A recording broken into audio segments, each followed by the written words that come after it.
as I said, I like having conversations with people who have got good ideas and are actually building the ideas and are just interesting. So, with that said, who are you? What do you do? I am Tamia.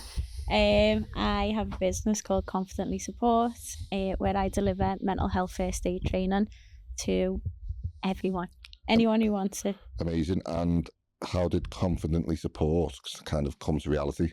So go back a minute. What was the big idea before you started Confidently Support?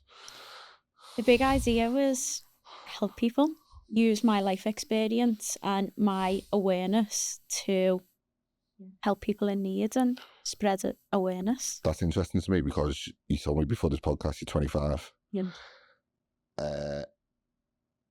So at 21 this was happening. Yeah. Not a lot of 21-year-olds have the sort of wherewithal and sort of nous to start a big idea at 21. I mean, I definitely didn't. I mean, I'm 38 now. So how did that idea sort of come into your mind? Going into a corporate world for the first time at 21. I'd been an apprentice, done beauty jobs, small businesses. So this was my first time seeing loads of people in a work environment, a hierarchy, things like that. So I was just very aware of everything that was going on. So I went in. It was the energy crisis as well. It was my first time on a call line, picking up the phone call to the general public. And yeah, people were struggling financially on the phones. They were worried about the bills during the winter and things like that, which I'm an empath. So I was on the phone to people and I was like, oh, I wish I could do more to help. But then I see an entry-level people coming into the business as well who were taking these calls and they were stressed as well. So I was like, right, there's a problem for the customers and there's a problem for the staff. How do I bridge a gap here? And yeah, I think just my life at home made me very hyper aware and my empathy. Did this fall in line with COVID? 2021, so not long after COVID. Just after COVID. Yeah. So tell me a little about, if you don't mind, obviously, tell me a little bit about that, like how it went from working in the corporate world, I won't mention the company name, unless you want to starting to build this thing out. I got my licence to teach mental health first aid when I was in the company that I was working for, and I started rolling it out there to the different managers. I was getting sent to London, and little me, 21, 22, I'm on the train to London in hotels. I was like, oh my God. But I left the company because I felt like I had more room to grow with it, and the door was slightly being closed on me. So I left to go travelling. When I was travelling, I'd done a lot of volunteering, and it just made me realise, I love helping people, I love doing things, and I thought I don't want to go back into corporate. I think I can set up my business. Amazing. Set it up travelling at the end of my travels. So where were you travelling at this point? I was in Italy when I launched my business. Belton, and you brought it back to Liverpool? Yeah. And you've never been on the Wirral before? No, never been to the Wirral. See, that blows my mind, because I spend a lot of my time in Liverpool, so it just blows my mind that people don't come over here. But yeah, maybe I'm in the wrong location. I don't know. So that's cool. So mental health's massive in it. Like, I mean, when I was sort of your age and coming through, starting to build my career up a little bit, mental health, I felt like wasn't really about. I mean, it was. But there definitely wasn't like a mental health first aid qualification. So what does that look like in terms of like, I always think like someone gets injured, like they break the leg or the arm or something, or they get sick, that's visible, right? You can see it. Yeah. But there's definitely a thing where like you can ring up and say like, look, I've broken my leg, I can't walk. Mm-hmm. And you can see that. But if you ring up your boss and go, do you know what, I'm just not feeling great today, there's definitely like a stigma around that. Yeah. Because your boss is like, oh, I can't see it. Like, so is it real? Yes. So, like, let's come at it from both sides. Is there a case where people are like, obviously there's a case where people are genuinely fucking feeling that, but there's a case where it's like, is it a thing where like people are like taking advantage of that? Yeah, definitely. And I think that's where the stigma comes from, is when you hear people, it might not be that regardless if they're taking advantage or not, you've got to be struggling some way to use that as an excuse. I always feel to say it's mental health. But there is people who will make jokes about it and be like, oh yeah, I just took a sick day for my mental health just for a day off. And then that's what gets people listening. They overhear things like that, and they think the next time someone else comes to them, they're going to be like, well, maybe they're doing what they're doing. So you talk to someone who's like a business owner, Yeah. Because you look at it and go, if I hired someone, I need them to actually do the work. Yeah. And it's not a case where it's like, I do empathise with like that. At the same time, like, we need work doing. Yeah. So it's like, I don't know, like, I mean, I've always been in better mental health when I've been doing something. Yeah. So actually, I don't know whether I would contest that actually just being in work was better for me than staying off. Yeah. I would find staying at home and like dwelling in my own thoughts and just sitting off watching telly is like probably worse for my mental health than being in work. Actually just doing, even if it's something as small as like running errands. Yeah. Do you know what I mean? Or just getting out and about, or just going for a coffee or something. Yeah. So it's interesting that, I mean, what would you say are the big things to look out for someone like as an employer? Like, is that who you work with now? Like an employees, yeah. Yeah. So you work with them. So what are the, for an employer and an employee, what are the things you got to kind of watch out for when it comes to like, definitely like mental health in the workplace? Yeah. Alarm bells, definitely. I've got an alarm bell chart that I go through in my training course, and it's, for example, like changes in behaviour. So someone who is normally very happy and smiley starts to become a bit more emotional, tearful, sad, or someone who usually has got a funny sense of humour starts to become sarcastic, seems like they're, nitpicking at people, display sarcasm, things like that. When you start to realise, oh, I noticed last week they were really happy, but now they're not so much, because a lot of the time we just see the behaviour in which someone's acting in the now, and we don't think back to maybe how they were acting last week or the week before. We just see the problemed behaviour. So if you take time to reflect on the alarm bell, that is you're more likely to realise, there's maybe something going on here. I love it. I love that. If I was to go and undertake a mental health first aid course now, what would that entail? Because I'm actually quite interested in that. Yeah, so much. 2 days, information overload, really? I will say, but in a good way, because I think you have to go in depth for it to land. So a lot of the content is created by skill-based first aid. They create it, but I bring in my own personal stories and real lived experience, because that's my way of learning. I can't just look at a whiteboard and see what's going on. I want to hear a story that makes the training land. So that's what makes the information a bit heavier, because I'm adding in my own stories and relating it to real life stuff. But we go through everything. We go through the different steps, how mental health starts with stress, not detecting stress. We normalise stress in our society. It's like, oh, that's the norm, we're supposed to be stressed. But we don't realise that if it's uncontrolled, that's how it will then roll over into anxiety, depression, and everything else that comes with it. So yeah, alarm bells, crisis support, who to reach out to, communication skills, which I think is the biggest help in mental health. And I think personally, that is what helps most people in the training courses. They learn how to communicate, not only to help other people, but it helps themselves with their mental health. What I was going to ask you is, like, how does it differ? Does it differ from like male to female? Yeah. In the training, the people are trained, definitely. My most detailed reviews have come from men. Really? On my training courses, where I've sat at home and I've read it back and I've been like, wow, they've really gone into detail in what they've taken out of the training course. And I've found it so empowering, because initially getting men on the course is harder, but when men come on the course, I feel like men get the most out of the training course. I love it. Love it. So what does your training course entail? A lot. So if I was to go to your training course now, at the end of it, what would I have that I didn't have before? Self-awareness. Amazing. Learning how to set boundaries. Amazing. Communication skills. Signposting tools. So many people just think there's only the NHS and they don't know what to do when they're struggling with the mental health, but there's so many charities out there and things. You will learn empathy. the difference between empathy and sympathy. You will learn, depending on what it is you're coming in my training course for. So each individual, I get to know you. So what are you here for? I ask at the start of the course. So if someone's telling me I'm here to be a better team leader, or I'm here to be a better father, or I'm here to be a better friend, then every subject that we go into the course, I will go referencing to you if this was with your daughter or if this was with your colleague, and I'll tailor it to what it is they're wanting to get out of it. So yeah, it all depends. Amazing, I find it that interesting, that. Yeah. Because I come at it from like I'm a dad. Yeah. And I'm a business owner. So I work. When you go to network and you start networking and you start knowing a few more people, like you probably know like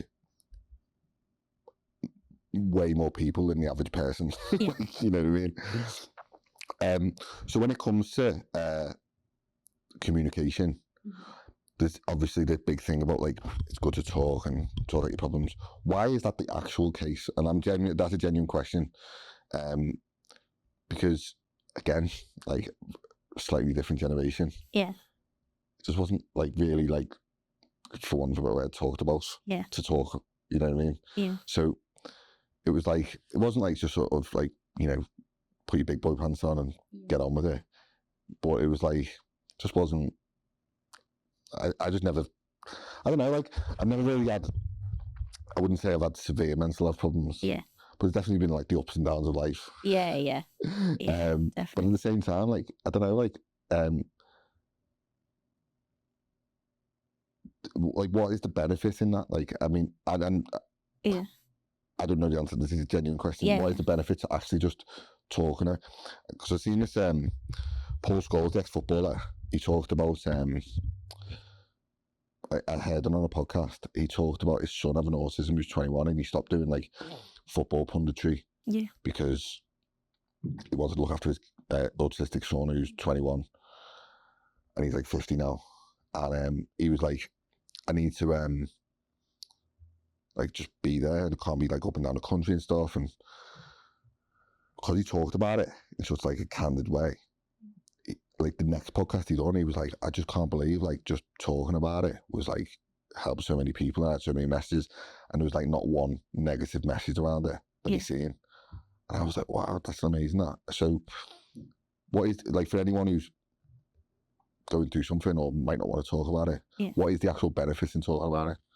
There's two. I believe the benefit in talking in terms of wanting a solution is the reason you talk is because otherwise if you don't talk, you're just playing badminton with your own knowledge and you're trying to figure out what's going on with you and how are you going to ever get to the bottom of it if it's just you with it. So if you're speaking to other people, you're going to get different perspectives, you're going to get different, you know, levels of awareness that you may not know yourself when you're just sat trying to figure out what's going on. So there's that side of it, but then sometimes just speaking and getting it off your chest, you don't realise like how much we're carrying. And just for me, I just feel like it's just like I'm letting it out and I just imagine my body melting when you talk. So if you do that, you're creating a little bit of room without realising 100%. and it feels lighter. I love it. I love it. And does this my first business coach, Peter, he's like older guy now, in his 70s. Like proper old school businessman, to like comb over moustache, trench coat and all that, briefcase. Yeah. And he used to say to me, like, because I'm obsessed with ideas, like I love coming up with ideas about everything. Yeah. And he used to say, like, an idea is big in your imagination, but small in reality. And what he meant by that is, it's like when you think about an idea, it's like, oh, it's amazing. Like, it's like this big sort of dreamy thing that you kind of like psyching up in your mind. It's going to help loads of people. And then when you start it and you get it out of your head and put it on paper, it's like, oh, this is actual work. It's actually a small thing that I've got to grow, and it's not going to be big for potentially a long time. But I suppose with mental health, it's kind of like big in your head, and then when you do talk about it, it's almost like, oh, actually, might not have been so bad because I talked about it. Yeah.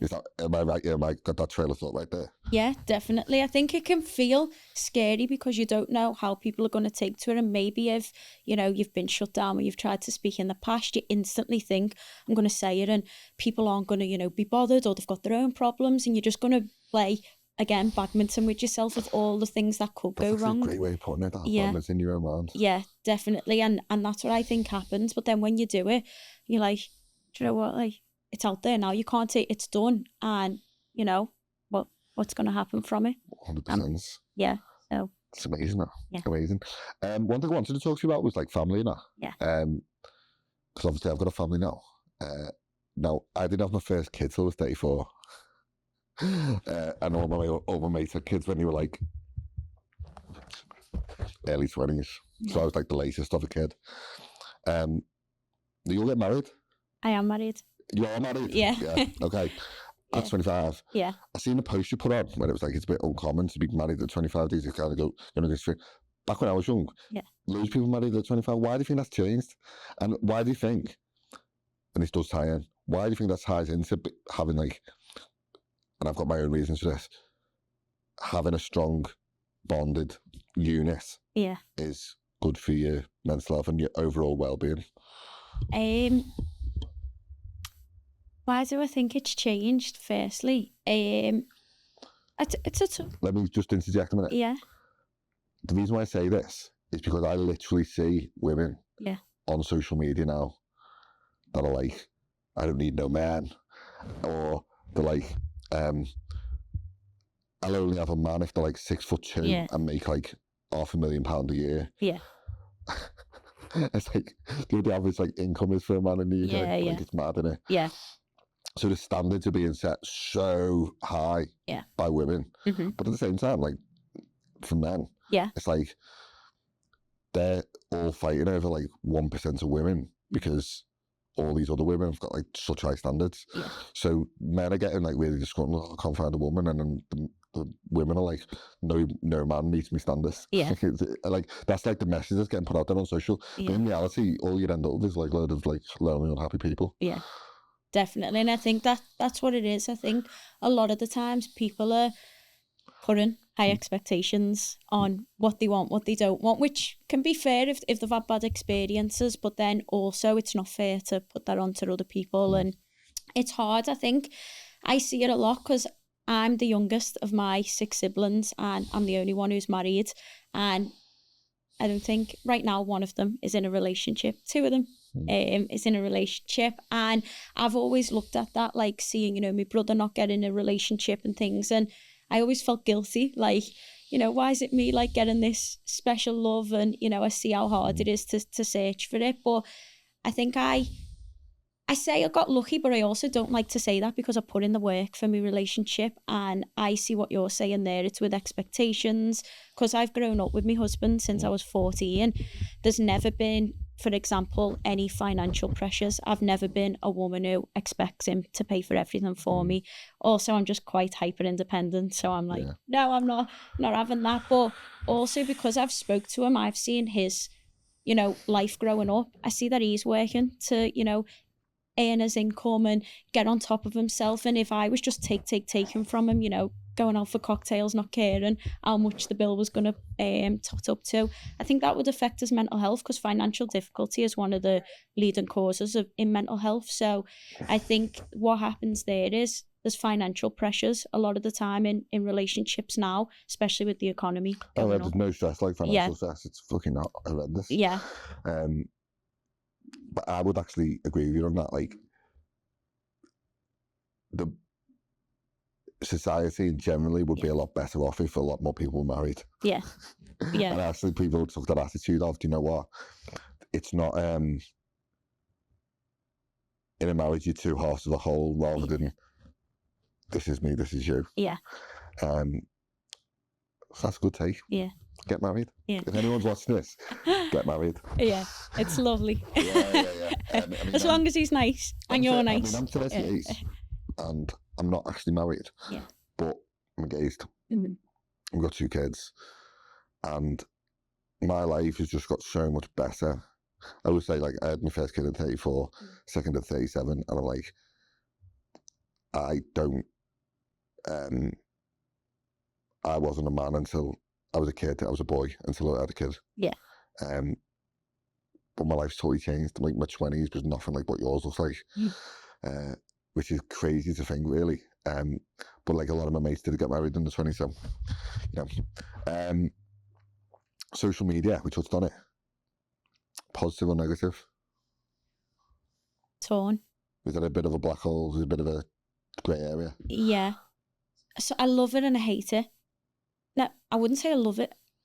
No, both big words. I'm not even a love or a hate. I'm very much in the middle. I think there's pros and cons to it, of course. I'm on there, so I couldn't say I don't like it. I use it for my business and I use it to inspire people. Yeah. But then sometimes it can feel like you question yourself, you know, is like, for example, I want to post this because I want to help people, but then it's not going to land with people. Then I go down the psychology route where I study where it's like, yeah, but that's just projections if, you know, they don't like my content, and you can get caught up in it. And I've seen a meme yesterday, or a clip of a podcast, and it was someone saying our generation is going to be filled of other people's memories than our own. And that was what I used to notice. My old Instagram algorithm was everyone else, what everyone else was up to, especially in summertime. You see it now. My Instagram is full of psychology quotes. It's full of podcasts. It's full of wedding tips. So it's all quite positive now, but I can see how you can lose that. Yeah. I mean, there's definitely like negatives to it. Yeah. I mean, especially for young people who are a bit more impressionable. Yeah. Working in social, and obviously doing social media, it's a bit of a mad one for me because I wouldn't have everything I've got without social media. So I always find it quite, without my bias head on, I always find it quite a struggle to like criticize it because it's done so much good for me. No, obviously there's flaws to it. Obviously I'm not blind to that. But it's one of them where like you're not going to change it because it's just so big. Like, oh, I'm not going to go on Twitter because this or that, or I'm not going to go on Instagram because it's bad for kids. Or like 2 countries banned social media for kids. Yeah. I don't know whether I agree or not, because it's one of them things where like, should we be like looking at mental health first aid? Should we be training kids in social media, like actually putting it as like a school syllabus, for example, you know, because it's such a big thing and it's not going away. It's not going anywhere. And at the end of the day, you're sitting in that seat now because of content, right? Because of social media content. Like you've seen it, I've invited you, and because of social content. Yeah. So in that sense, it's so positive. So I think the only thing we can do actually with any real lasting impact on it is put better content out. Yeah. So if you don't want people seeing all the content, try and inspire them by like putting better content on, turn the tide by posting better content. And you can, like you said, you can train your algorithm now to see better stuff. But it's how do you get kids to do that when they're so impressionable and looking at, I don't know, fucking what do you look at these days? 6, 7. I only know that from marketing the other day. You look at like there's this thing around like YouTube, like being a YouTuber become like this big thing, didn't it? Probably like 10 years ago. Yeah. And everyone wants to be a creator or a YouTuber, and it's not seen as like a real job. Yeah. But actually, the amount of money that's in the creative economy now. Yeah. I hate that saying, the creative economy, but it's true. Yeah. The amount of money that's in it, you can make a living from your phone. Like if you're 15 years old and got an idea and you've got a bit of ambition, you can do it from your phone. Yeah. So in that sense, it's quite good. But the likelihood is that you're not going to be the next Mr. Beast, or you're not going to be the next fucking Jake Paul, or I don't know. But you can create a world where it's great for you from social media. But it's not that, it's how do you avoid all the crap along the way. Yeah. Because I always say information, way back before social media, information was like scarce. So to get information, you'd have to go to the library or go to the fucking like search the internet or get like research books, read books and all that kind of stuff. So you'd have to physically go somewhere to get the information. Yeah. Now it's all just at your fingertips. Yeah. So the value of information in my eyes has gone down because there's so much of it. Yeah. But there's so much information, it's like what's fucking true, reality, what's false, what's bullshit, what's up. and people just go, oh, this is too much. And what they end up is in this fucking scroll hole Yeah. of like, oh, I'm just going to watch meme after meme. I'm going to watch this. Yeah. These perfect looking people on Yeah. a beach in Dubai, and I'm fucking sitting in my mum's, you know, Yeah. spare room or something. Yeah. That's probably not a great place to be, right? Yeah. So is that how we, I mean, is that how we counteract it? Is it just producing better stuff? Yeah, but also I think we can't control. I don't think we're ever going to be able to control what people post. So if we have the mindset of, you know, someone's in Dubai and I don't, you know, like that's affecting me, how can I go and work on myself? I accept this is where I'm at right now, but I don't want to be offended by that. It's something I've recently been doing, is studying projection. So if I'm noticing someone's content is irritating me or annoying me, instead of thinking what's the problem with their content, I think what's the problem with me. And I think more people maybe need to do that and work on themselves than, again, projecting the problems and just thinking, you know, getting in a rabbit hole of this person's irritating me, this, remove them, we're in control, mute them, unfollow them, whatever brings you peace. But yeah, let's not always, of course, people do put bad stuff on social media and that is a problem, but yeah, I think we need to take more accountability with social media as well, and what we I was talking to someone on the podcast last week about OnlyFans. Yeah. And again, without diving too deep into this, Yeah. a bit of a taboo topic. Back in the day, like you look at like sex workers, kind of not normal people. And I don't mean that in a derogatory way, but it wasn't like the normal thing. When you look at some OnlyFans models now that are popular on social media, they look like normal people. They look like you sitting in a seat, like, you know what I mean? It's like, you look at the likes of Bonnie Blue and all them kind of people, they just look like normal girls. And if you're like 15 years old and you're looking at someone like her and she's spouting that, and people are giving her a platform, that's problematic like straight away, right? And in that sense, I mean, I don't necessarily believe in like,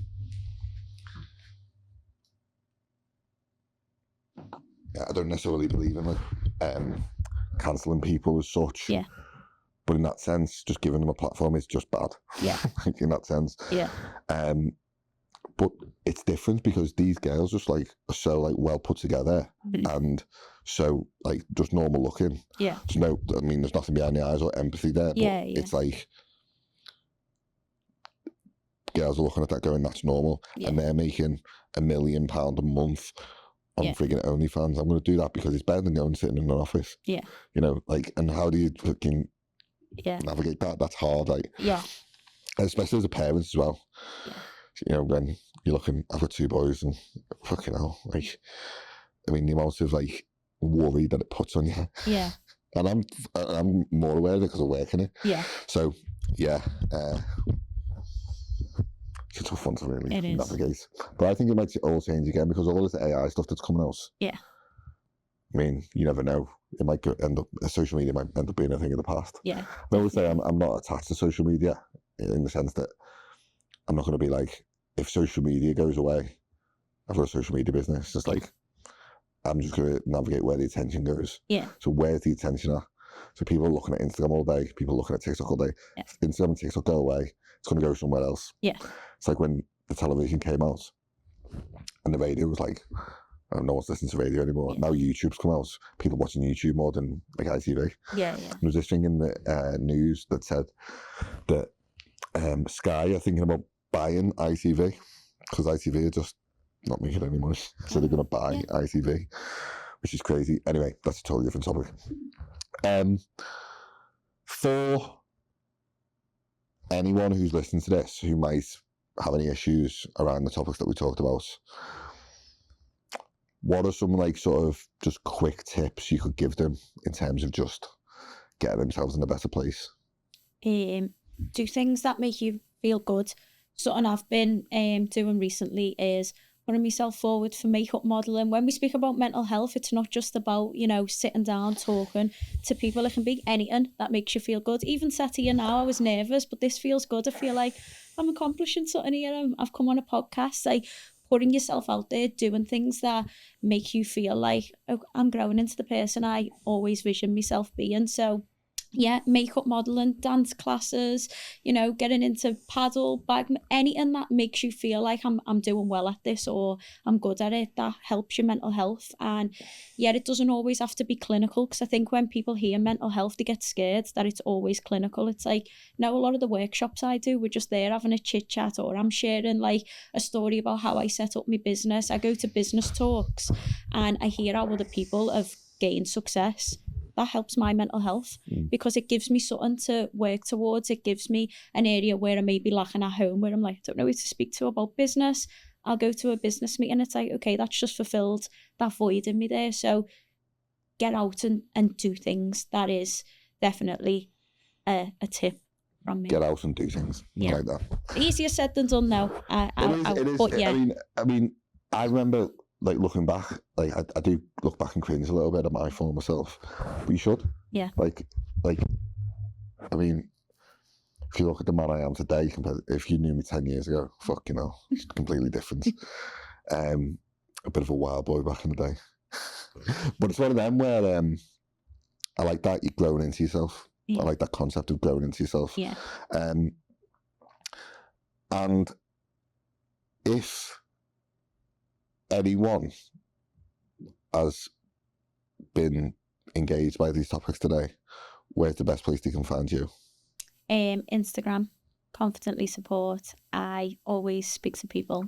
This another reason when I say I hate social media, the reason I keep showing up and sharing my life is because it brings people into my inbox. As much as there can be opinions of, you know, we know everything that you're up to, don't you hate sharing your whole life? It's like sometimes, yeah, I think, God, I've shared loads today. But then other times I think, do you know what? That's making people trust me, feel seen. With what you do with mental health, you've really got to show who you are as a person and be authentic on social media. So, yeah, it brings people into me. I might actually do a bit of research on this. Like, what are the actual statistics of like negative impact of social media versus positive?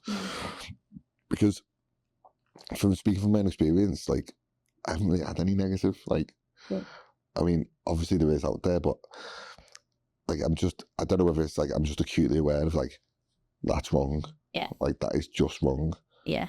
Like, nothing can tell me that like promoting sex work or like, you know, violence or anything like that is right. Like, it's just know that it's wrong. Yeah.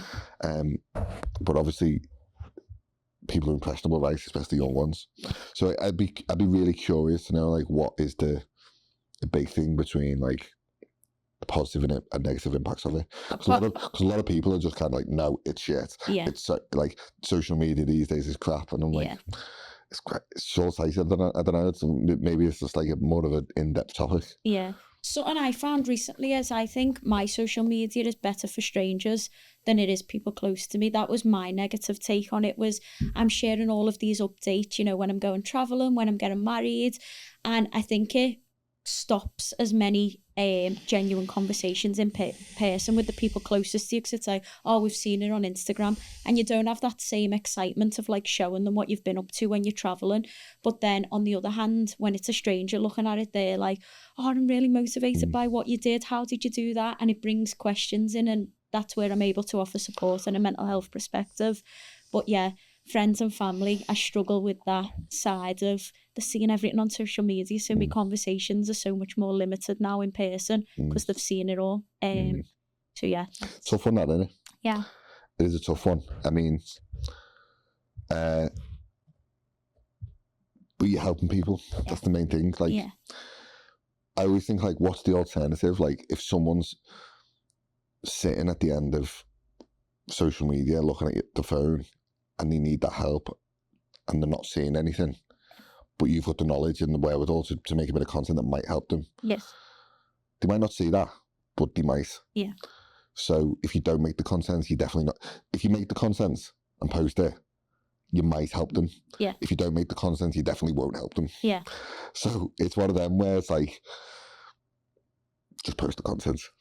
You make me your post where you say post the content. I'm like, I need to just post that now. I've got a draft. I'll post honestly, it. Because I realised that like actually just posting and making every post just slightly better, or trying to glean like what's worked and what's not worked, whether it's been positive, whether it's bombed out, and whether it's went viral, whatever it was. Yeah. It's like you only get that data by taking massive action. Yeah. And in this case, massive action is posting content. Yeah. Because eyeballs are on social media all the time. Yeah. Like 90% of the world probably are on social media looking at it every day. And, you know, if 1,000 people watch this podcast and 100 are feeling something, and then 10% takes action, it's 10 people that have took action as well as just us talking about it. And that's net positive, right? And if we don't put the podcast out, no one gets helped. And that's it. Yeah. So with content, I could talk about this all day, but look at it and go, if we post something today, people might not take action today, but they might do it in 3 months. Yeah. They might do it in 6 months. And you just got to keep posting and keep posting. So the clients that I get coming into here, the clients that you get coming into your business now are probably seeded 2, 3, 4 months ago. Yeah. And that's all a result of posting content. Because otherwise you're just going to be left with like a load of shit on social media that people are just consuming, right? Anyway, sort of work is that? For people in recovery from drugs and alcohol misuse. So I'm assuming that spirals into bouts of depression and anxiety and mental problems. Yeah, definitely. Especially now in Liverpool, there's a big problem with ketamine. And a lot of the time people are using that because of anxiety. There's a lot of young children using it. Does that link into crime as well? It can do, yeah. It can. It's a spiral. Like once I've started studying and looking into it now, it all falls into, you know, you've got drugs and alcohol misuse, then that leads into, you know, gambling addictions, gaming addictions, all of these things. And it's a ripple effect, and it's sad, and it's all avoidance. It's avoiding our mental health. It's distractions. It's, you know, it may feel too hard to do the work, so we self-medicate. We do things to numb our minds, numb our brains, and whether that be gaming or taking a substance, whatever it may be. I mean, gambling, gaming, drugs, alcohol, painkillers, all that shit. It's a cocktail for freaking disaster, in it. Yeah, literally. Yeah, definitely. And it's tough because I think there's so much stigma around it as well. But now, once I've started going in doing the workshops and I present myself as someone who's not in recovery, I feel like I'm bridging that stigma of like feeling, you know, the outside world is judging us and people who don't do drugs have got a problem. But I go in with compassion in a mental health perspective, and I see them as someone dealing with their mental health struggles and not their addiction. And I think there needs to be more of that in the world. If someone is going through like sort of recovery from addiction and all that kind of stuff, what are the sort of first steps out of that? Talking, we've already spoke about that. The first step is acknowledging you've got a problem, because there's a lot of denial. There's a lot of, you know, no, I'm not an addict, because of the stigma. You don't want to admit it, and you're embarrassed and things like that. But it's really not that. Don't know what to say, but I don't judge. She was like, she was always like, what's the best way of putting it? She was always like, when she admitted it, she was like, I'm an addict. But the addict doesn't go, when you recovered, you're still an addict. Yeah. So it's not like, I was an addict and now I'm not. Yeah. It's like, no, this is something that's just who I am. Yeah. And it'll be till the day I die. Yeah. But at the same time, I'm messing up. Yeah. But I can still call myself that. Yeah, definitely. And just knowing that is like, helps you avoid certain extracurricular activities. Yeah. It's so similar to mental health, because even with me, I have anxiety. I teach mental health first aid. I study psychology, and just because I do that, I have this knowledge, doesn't mean anxiety is going to go away. It's within me. My nervous system, you know, feels anxious and alert. But the fact that I have the awareness, I can control it. I do things. I put stuff in place. That is how I'm going to stay on the right track. And that's the same with recovery. We don't realise how many similarities we have, even though there's so much judgment. It's mad that, isn't it? Like, I mean, I always think about like my own mental health, and I've not had too much severe stuff happening to myself, and I've always put that down. So I've always been in a job. Like before this, I was a PT. Then I was an online coach. Then I started teaching a little bit. Then I started doing content marketing. Then I started doing video editing. Now doing this. And I've always been in a role which has been serving someone else, not myself. So I put it down to that. And also just doing hard things. Actually just putting yourself in a position where like the barrier to entry to any new thing, whether it's recovering from something or starting a new career or a new skill set, it's being a bit shit when you start out. And accepting the fact that people call it imposter syndrome. I don't even think it's imposter syndrome. I think it's just a skill issue. It's like if I take my kid to a footy, he's only 4, and it's just like bees around the honeypot running around. They have no concept of like the rules and like the positions they've got to be in. But they enjoy it. And it's like they're just shit. But they learn. And we learn through that enjoyment. If you can take that kid like enjoyment into something, and be like, do you know what? I'm going to be a bit shit at this at the start. And I'm going to get better at it. I'm going to get better. And I'm still, in 2 years' time, I'm still probably going to be a bit shit compared to most people. But I'll be better. And when I started jiu-jitsu, I was totally shit. And even after 4 years doing it now, I'm still a bit shit compared to like most people. But I'm far better. I've kicked my own arse from 4 years ago. And I suppose when you're in a dark place, you don't really think about it like that. But actually, if you just approached it with like, do you know what? This is not going to be easy, but I'm going to enjoy the process of just getting myself out of it and getting a bit better and getting myself into a better place and becoming a better person, the person I want to be. I think people actually have a better time with it because they just have that childlike. And I think that as we grow up, that's like kind of beaten out of us like quite a lot in a sense, because when you're young, you just like kids have fun, they run around the playground. And then you get to teenage years and you go to high school and you start to like form what you want to do in your life. But you're still just having fun. Then you might go to college and you definitely having fun in college. You start partying all the time, going out. Then you get to like 21, you get into the big wide world in your first corporate job. And it's like, oh, things are real now. I've got a few bills to pay and I've actually got to make my own money now. And my mum's not paying for me to get the train or whatever. And then all of a sudden, it's like looking at like, oh, you're not meant to have fun anymore. Like that's it. So now, like at 38, I just have fun all the time. I just do things that I love to do, and people look at me sometimes and go, "What on earth are you doing?" And I'm like, "I'm just having fun." Like because at the end of the day, what's the alternative? Have that like childlike enthusiasm to just learn new stuff and just accept the fact that you might be a bit shit at the start. And when I started podcasting, I was completely shit, but you get better. And like you say, like I really resonate with that. Like you just step into the person you want to be. So that's a good message. If people want to get in contact with you, Tamia, what's the best place they can get in contact with you? Instagram, right? Instagram, or LinkedIn. So I will put all the links around this video. I'm going to be putting a load of content out around this as well. Thank you so much for coming on. I really appreciate it. I don't even know how long we've done there, but it must be about 40 minutes. I love the work that you're doing. Thank you. I love the content you're putting out. Keep doing it. And I love your message. Amazing. Thank you. Done. Thanks. Amazing. Thank you.